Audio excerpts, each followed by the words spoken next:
What if a medication designed to change your body also started changing your mind? Quietly, unexpectedly, without anyone predicting it. Not just your appetite, not just your cravings, your mood, your motivation, your ability to feel joy in the things that used to make life worth showing up for. That's the question at the center of what researchers are now calling the Ozempic personality. And it's a question that millions of people currently on GLP-1 medications are sitting with, privately, confusedly, and often without a single person in their life who understands what they're actually describing. Because the experience isn't one-sided. Some people started taking Ozempic and felt free for the first time in years. The food noise went quiet. The impulsive patterns loosened. The mental weight they had carried for decades lifted. But others felt something nobody warned them about. The same quiet that silenced the cravings also silenced something else. The pleasure, the motivation, the ability to feel reward in anything at all. Same medication, same dosage, completely opposite psychological experiences. And the science trying to explain why is some of the most fascinating and most unfinished research happening in psychology and neuroscience right now. Today on Mentra Psychology, we're unpacking the real psychology behind the Ozempic personality, both sides of it, honestly, carefully, and with full transparency about what the emerging science currently knows and what it doesn't yet. Because what this medication is accidentally uncovering about the human brain deserves a real conversation. And that conversation starts right now. Let's reframe the conversation that social media started and science has yet to finish. The term Ozempic personality was never a clinical diagnosis. It was a hashtag, a shorthand for something real that people were experiencing in the absence of medical language adequate enough to capture it. And dismissing it missed something important. The people reporting these experiences weren't wrong. They were early. Because the Ozempic personality isn't a side effect in the traditional sense. It's a psychological ripple effect that occurs when a medication powerful enough to rewire the brain's relationship with food also, in the process, touches something it wasn't targeting. The dopamine system, the reward center. The same neurological architecture responsible for motivation, pleasure, and the ability to feel that life beyond the plate is worth engaging with fully. Once you understand what GLP-1 medications are doing to that system, both the positive experiences and the deeply difficult ones stop being a mystery. They become exactly what the neuroscience would predict. Here's where the psychology of the Ozempic personality gets fascinating. GLP-1 medications work by mimicking a hormone naturally produced in the gut, one that signals the brain to slow digestion, increase fullness, and reduce the drive to eat. That part is well understood. That part is in every clinical trial. But the GLP-1 receptor doesn't only exist in the gut, it exists in the brain. Specifically, and significantly, in the areas responsible for dopamine regulation, the reward system. The same neurological architecture that governs not just hunger, but motivation, pleasure, habit formation, and the emotional experience of desire itself. And here's the fact that should stop you completely. Research has shown that in animal models, GLP-1 medications turn down almost any motivated behavior imaginable. Not just eating, almost any motivated behavior. The medication isn't just quieting food noise. It may be turning down the volume on the dopamine system more broadly, reducing the neurological signal that tells the brain something is worth wanting.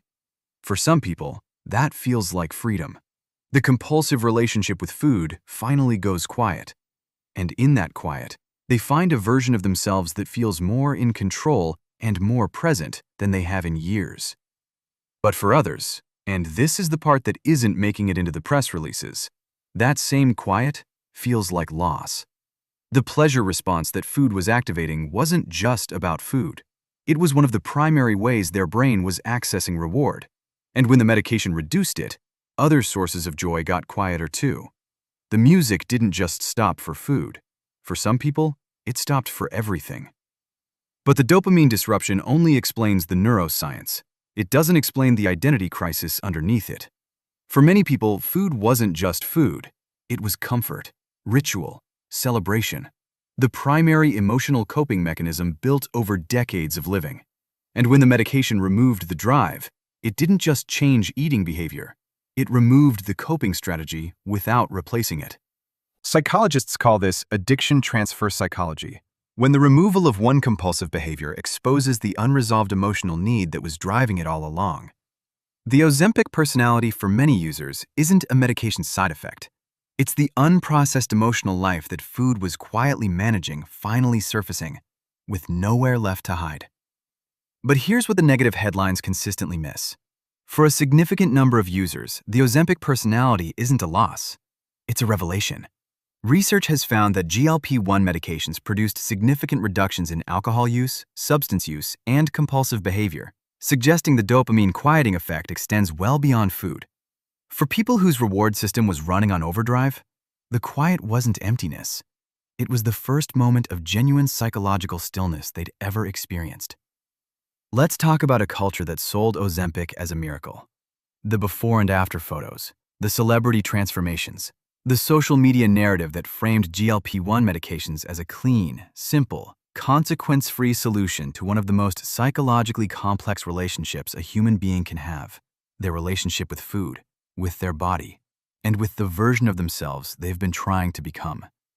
Nobody in that narrative mentioned the dopamine. Nobody mentioned that for some users, the medication that promised a new body would also quietly renegotiate their relationship with joy, motivation, and the emotional architecture they'd been living inside their entire life. The conversation around Ozempic psychology was never complete, and the people experiencing the darker side of it were left to describe something profound and disorienting in a comment section, with no clinical language, no medical validation, and no honest acknowledgement that what they were feeling was real. It was real. It is real. And it deserved a better conversation from the beginning. Now, honesty matters here. The research on Ozempic personality is emerging, not established. A large study found no link between GLP-1 medications and suicidal ideation. Many experts argue the psychological changes aren't caused by the medication directly, but by the profound lifestyle disruption of removing food as a primary coping mechanism. And that distinction matters, because if the emotional flatness, the anhedonia, the anxiety, isn't purely pharmacological, then it's also potentially addressable. Not by stopping the medication, but by doing the psychological work that the medication inadvertently made visible. If you're experiencing mental health changes on GLP-1 medications, that experience is valid, and it deserves professional support, not just a dosage adjustment. But for the person on the other side of this experience, the one who found the quiet and discovered something in it they hadn't felt in years, who realized that the compulsive relationship with food was masking something deeper, and that addressing it finally gave them access to a version of themselves that was always there, waiting beneath the noise. That experience is equally real, equally valid, equally worth honoring. The Ozempic personality, at its most profound, isn't about weight loss psychology at all. It's about what gets revealed when the thing you were using to cope finally steps aside. Science calls it GLP-1 receptor activation. On Mentra Psychology, we call it one of the most unintentional psychological experiments of the modern era. Because what Ozempic is accidentally revealing about dopamine, about reward, about the emotional role that food plays in millions of lives, is information that the psychology of human behavior needed. Whether your experience with this medication felt like liberation or loss, what you felt was real, and it was always telling you something important about what your brain actually needs to feel whole. Are you on a GLP-1 medication and recognize either side of this experience? Drop it in the comments. This is exactly the kind of conversation Mentra Psychology was built to have honestly. If this video gave you language for something you've been carrying, subscribe. The next video goes even deeper into the psychology of how the brain processes reward, identity, and change. Click it. You'll understand why.